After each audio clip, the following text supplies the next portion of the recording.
சுவாதி கொலை வழக்கு குறித்த விவரங்களை தற்போது பார்க்கலாம். கொலை முதல் தற்கொலை வரை கடந்த ஆண்டு ஜூன் மாதம் 24ஆம் தேதி நுங்கம்பாக்கம் ரயில் நிலையத்தில் மென்பொறியாளர் சுவாதி படுகொலை செய்யப்பட்டார்.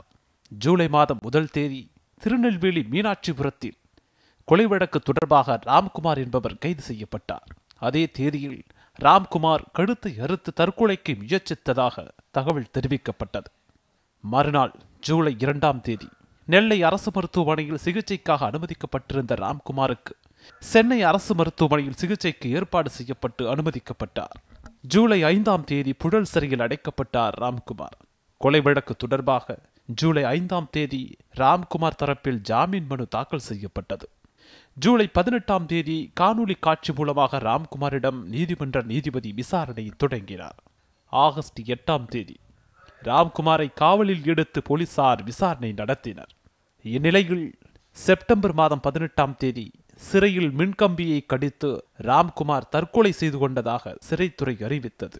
செப்டம்பர் மாதம் 20ஆம் தேதி ராம்குமாரின் பிரேத பரிசோதனை வழக்கு உயர்நீதிமன்றத்தில் விசாரணைக்கு வந்தது. அக்டோபர் மாதம் 1 தேதியில் எய்ம்ஸ் மருத்துவர்கள் முன்னிலையில் ராம்குமாரின் உடல் பிரேத பரிசோதனை செய்யப்பட்டது.